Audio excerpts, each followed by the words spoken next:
अस्सलाम वालेकुम, क्या हाल चाल है आपका? ठीक ठाक है। उम्मीद है कि आप सब ठीक ठीक ठाक होंगे। अल्लाह ताला आपको खुश खुरम रखे। पिछली वीडियो के बाद बहुत से लोगों ने सवाल किए थे इसके अलावा, यानी कि फ़ैमिली वीज़ा के बारे में और फैमिली को लाने के बारे में। तो मैंने बेसिकली चाहा कि सबकी फिर वीडियो बना दूँ ताकि सबका फ़ायदा हो जाए। तो बेसिकली फैमिली के साथ आने का स्वीडन में फ़ायदा भी है और थोड़ा सा नुकसान तो नहीं कह सकते। हर चीज़ के अपने प्रोस एंड कॉन्स होते हैं। फ़ायदे नुकसान तो हैं। वो इस तरह से कि ज़रा फैमिली को लेके आएँगे तो आपका ख़र्चा ज़्यादा होगा। उसके अलावा स्टेटमेंट आपकी बढ़ जाएगी और इस तरह के जो बेसिकली ज़्यादा रिस्पॉन्सिबिलिटी बढ़ जाएगी और आपको फिर ज़रा मुश्किल होगी। और फ़ायदा ये है डेफ़िनेटली कि आप जो है फैमिली अगर साथ होती है तो आपको खाने पीने का ये वो चीज़ें वही माहौल बना रहेगा जो आपका था। वरना आप सिंगल होंगे, ज़ाहिर है आपको फिर मुश्किल होगी, खाना पकाना ये वो भी करना पड़ेगा। तो आपकी मुश्किलात में वो जो अपनी रिस्पॉन्सिबिलिटीज़ अपना ख्याल रखना वो भी शामिल हो जाएगा। ठीक है। तो इसके अलावा जो जैसे कि आपने देखा ही होगा कि माइग्रेशन की साइट के ऊपर मैं इसके ऊपर लिंक, इस वीडियो के नीचे लिंक लगा दूंगा कि उन्होंने जो फ़ी है, सॉरी जो स्टेटमेंट है, जो लिविंग है वो उन्होंने बेसिकली उसका टेबल बनाया हुआ है कि फ़ैमिली अगर आपकी बच्चे कितने हैं, बीवी एक है या इस तरह से, उसके मुताबिक उन्होंने वहाँ पे टेबल लगाया हुआ है कि इतनी आपको एक्स्ट्रा लिविंग शो करवानी पड़ेगी। और इसके अलावा जो मतलब ये है कि ज़ाहिर है अगर आप इस तरह की चीज़ें अफोर्ड नहीं कर सकते, मतलब इतनी बड़ी स्टेटमेंट हो इस तरह की, तो बेहतर है कि आप फैमिली के बगैर आएँ। इसके अलावा ख़र्चा ज़रा बढ़ेगा आपका। और जो मैंने पिछली वीडियो में आपको कॉस्ट एस्टिमेशन बताया था वो सिंगल बंदे का था। ठीक है। और अब जब फैमिली के साथ आएंगे तो डेफ़िनेटली जो है वो आपका बढ़ जाएगा ख़र्चा और हाई एंड पे जाएगा। और आप मतलब बेसिकली आप कह लेंगे फैमिली के साथ आप हाई एंड जो मैंने वहाँ बताई हुई है उससे कम खर्चा नहीं कर पाएंगे। हाँ, छोटे सिटीज़ में शायद थोड़ा बहुत फ़र्क पड़ जाए, लेकिन बड़े सिटी में स्टॉकहोम की मैंने बात की थी उसमें इतना ही खर्चा होगा आपका। और ज़ाहिर बात है कि प्रॉब्लम होंगी। और फिर लेकिन यह है कि आपकी जो बच्चों की हैं वो खर्चे नहीं उतने नहीं हैं, वो आपकी मतलब स्कूलिंग फ्री है यहाँ पे। बाकी आपने लिविंग कॉस्ट वगैरह खुद ही बेयर करनी है। और मेडिकल वगैरह अगर अगर आप 1 साल से ऊपर के कोर्स में आते हैं तो मेडिकल भी बच्चों का और सबका फ्री होगा। वरना आपको उनकी भी इंश्योरेंस करवानी पड़ेगी अगर आपका कोर्स जो है वो प्रोग्राम जो है वो 1 साल या 1 साल से कम का है। तो ये चीज़ें हैं जो कि आपको फिर फैमिली के लिहाज से जो है वो देखनी पड़ेंगी। कुछ चीज़ें इसके अलावा जो हैं वो मैं स्टेटमेंट कितनी चाहिए इसके मतलब क्लियर करना चाहूँगा कि एक तो आपका लिविंग टेबल दिया हुआ उन्होंने इमिग्रेशन की वेबसाइट के ऊपर कि इतनी आपकी अगर अकेले हैं तो इतनी आपने लिविंग कॉस्ट बेसिकली आपके बैंक अकाउंट में होनी चाहिए, और अगर फैमिली के साथ हैं तो उसमें कितनी होनी चाहिए। ठीक है। उन्होंने बाकायदा टेबल दिया हुआ है वाइफ और बच्चों की तादाद के मुताबिक। लेकिन इसके अलावा आपने इसके अंदर फ़ी भी ऐड करनी है। ठीक है। मैं आपको एग्जांपल देता हूँ कि अगर आपने 1 साल के अगर कोर्स में इसमें प्रोग्राम में आ रहे हैं तो आपने एक सेमेस्टर की फ़ीस तो दे दी है, लेकिन जो आपने लिविंग और जो एक सेमेस्टर जो रह गया है उसकी जो फ़ी है वो भी आपने ऐड करनी है। उसकी सिंपल सी लॉजिक ये है कि वो देखना ही चाहते हैं कि जितनी साल का आपको टाइम का वीज़ा दिया है तो आप कम से कम अपनी लिविंग और फ़ी जो है वो साथ लेके आ रहे हैं, मतलब आपके पास है। और अगर कुछ यूनिवर्सिटीज़ जो हैं वो पायलट प्रोग्राम जो ऑफ़र कर रही हैं जिसमें वो 2 साल का वीज़ा दे देते हैं आपको, लेकिन उस सूरत में बेसिकली आपको फिर 2 साल की लिविंग प्लस जो है वो आपने जो रिमेनिंग फ़ी है यानी कि 1.5 साल की फ़ी जो रह जाएगी, क्योंकि एक सेमेस्टर की तो आप दे के आ रहे हैं, वो आपने ऐड करनी है, जो कि एक बहुत बड़ी स्टेटमेंट मान जाती है। तो बेहतर है कि आप वो ऑप्ट आउट कर लें, क्योंकि उसमें ऑप्ट आउट का ऑप्शन भी है कि आप कहते हैं कि नहीं मैं साल के साल ही करूँगा। लेकिन एक बात याद रखिएगा कि जब आपका जो पहला वीज़ा ख़त्म होगा तो एक्सटेंशन जब अप्लाई करेंगे तो उस टाइम भी यही सूरत हाल होगी। इसी तरह यही टेबल आपने इसी के मुताबिक आपने बेसिकली सारी स्टेटमेंट्स और आपने लिविंग कास्ट और फ़ी दिखानी है उनको।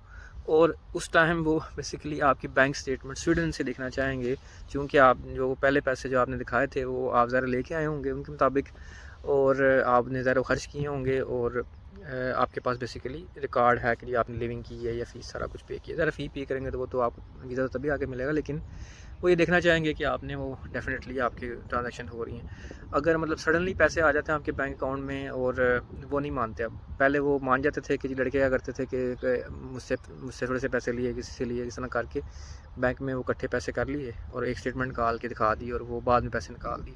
अब क्या करते हैं, अब वो बेसिकली कुछ हफ्तों बाद शक की बुनियाद अगर उनको स्टेटमेंट आपने नहीं दी पिछले 3 माह या 6 माह की वो जो मांग रहे हैं, तो वो क्या करते हैं, वो आपसे बेसिकली कहते हैं कि आप बेसिकली दिखाएं, आप दोबारा रिकॉर्ड दिखाएं कुछ हफ्ते बाद या कुछ महीने बाद। तो ज़ाहिर बात है, अगर आपने किसी रिश्तेदार से लिए हुआ तो आपने कुछ टाइम के बाद वो बाहर निकाल दिए होंगे, तो वो उनके पास वो रिकॉर्ड आ रहा होगा और वो उसकी बुनियाद पर वो आपका वीज़ा रिजेक्ट कर सकते हैं। और बहुत से लोगों का या वीज़ा रिजेक्ट हुआ है पिछले सालों में। मैंने बहुत से स्टूडेंट जाते देखे हैं जो कि बेसिकली इसी बुनियाद पे गए हैं कि वो उन्होंने इधर उधर से वो चलाकियाँ करके जो है ना वो स्टेटमेंट बना ली, और उसके बाद पैसे थे नहीं असल में, और उन्होंने वीज़ा रिजेक्ट कर दिया और उन्होंने बेसिकली उनको डिपोर्ट कर दिया फाइनली। ठीक है, तो इसलिए इस ये भी ध्यान में रखिएगा कि अगर बाद में भी आपने इस चीज़ को बेसिकली देखना है। इसके अलावा जो एक बहुत मिसकंसेप्शन चल रहा है, हर बंदा ही मुझसे पूछ रहा है, जो कि मैंने पिछली वीडियो में थोड़ा सा बताया था जिसके बारे में, कि ये कोई रिवार्ड नहीं है कि आपको 6 महीने या 30 कैरेट करने के बाद वर्क परमिट दे दिया जाएगा, ऐसा कुछ नहीं है। ठीक है, और ना ही वर्क परमिट आपको मिलेगा इतनी आसानी से। वर्क परमिट को इतनी आसान चीज़ होती तो यहाँ हर बंदा सेटल हो जाता। बेसिकली जो आप जब स्टडी वीज़े पे आए हैं तो उसमें आपको रेजिडेंस अलाउ है, प्लस आपको वर्क परमिशन है। आप 24 आवर काम कर सकते हैं, आपको कोई नहीं रोकेगा। लेकिन ज़्यादा स्टडी नहीं करेंगे तो आपका वीज़ा एक्सटेंड नहीं करेंगे, बाद में वो यूनिवर्सिटी आपको बेसिकली रिपोर्ट कर देगी कि ये बंदा पढ़ने नहीं आ रहा बेसिकली, और फिर आपका वीज़ा वो कर दिया जाएगा।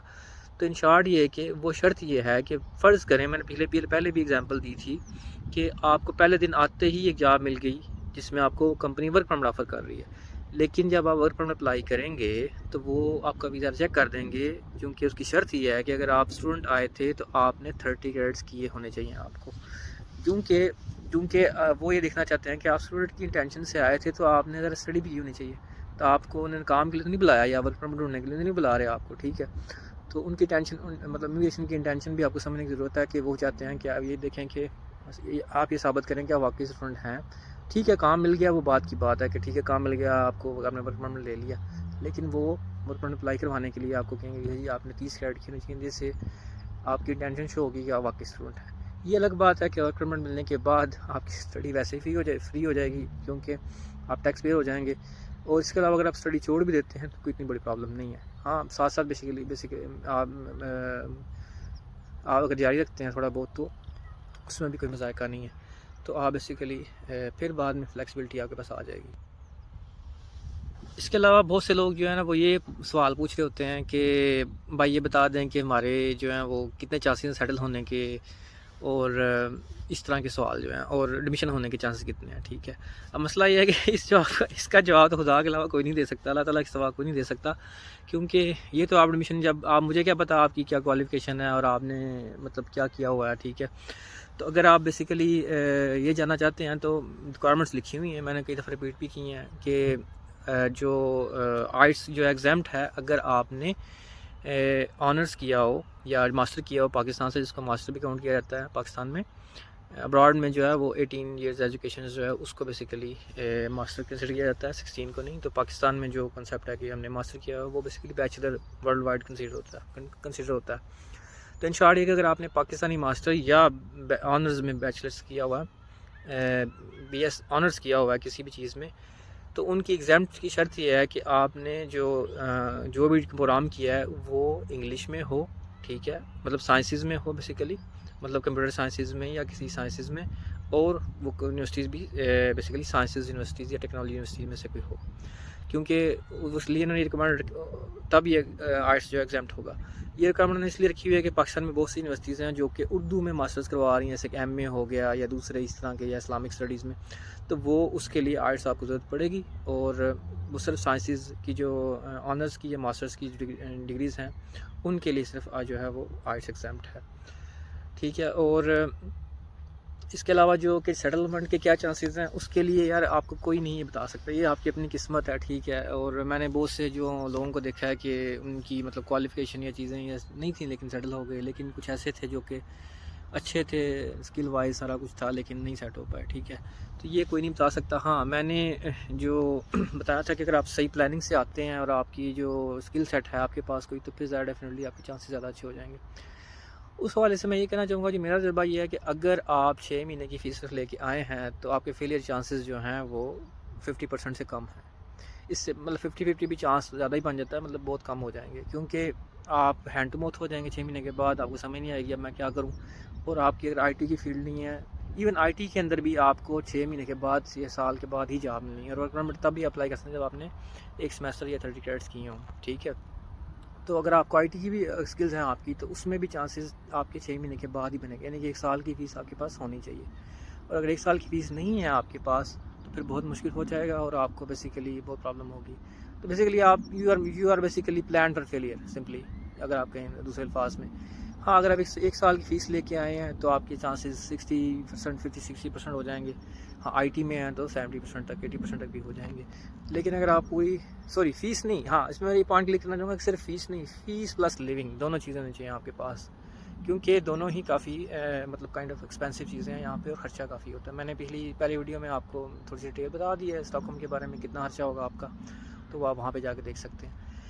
लेकिन ये कि अगर 2 साल का है तो फिर आप समझ लें कि आपने प्लान कर लिया 70-80% फॉर गुड प्लानिंग, क्योंकि उसमें होता है कि यहाँ पर वजूहात हैं सेटल ना हो पाने की इतने टाइम में, क्योंकि यहाँ पे कुछ चीज़ें जहाँ पे सीज़न होता है कुछ जॉबों का, जैसे कि जनवरी में जॉब ज़्यादा शुरू हो जाती है, काम ज़्यादा तेज़ हो जाता है, ठीक है। फिर जब समर टाइम आता है तो जॉब्स जो हैं वो कम ओपन होती हैं और बेसिकली हायरिंग कम हो जाती है। तो डिफरेंट पीरियड होते हैं, ठीक है। इसके अलावा और वजूहात है, मैं उसको एक तीसरी वीडियो में डिस्कस करूँगा सारी वजूहात को, ताकि आप जो है समझ सकेंगे यहाँ पे सेटल होना क्यों मुश्किल है।